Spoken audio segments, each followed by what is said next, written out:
They happened fast and they left their destructive mark within minutes. 2 tornadoes touched down in southern Ontario last night. And as the cleanup begins, some residents say they didn't get enough warning. Ellen Morrow has our story.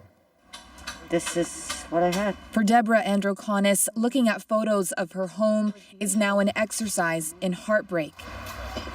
Because this is what it looks like after last night's tornado. It's devastating because you don't know how to take it in. You don't know what to think. Is this real? She and her husband were sitting in their garage when the powerful tornado tore through their street. Came flying into my living room with... Kristen Lemure was at home with her young daughter a few doors away. It was unreal, something I've never lived through before. I was in the back half of my house. I heard this biggest pop. It sounded like a car trying to run through my house.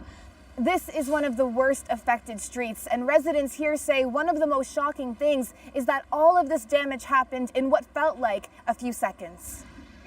And it's no wonder, with winds up to 210 kilometers an hour.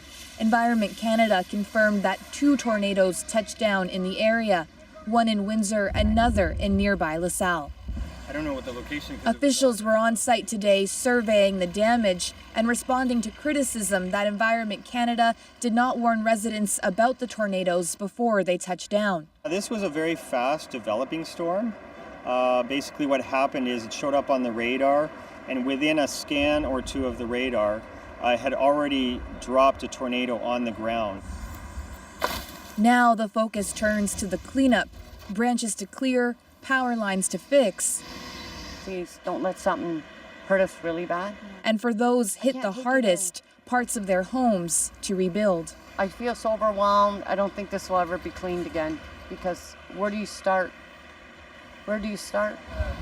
But even with the damage, there's gratitude that no one suffered serious injuries.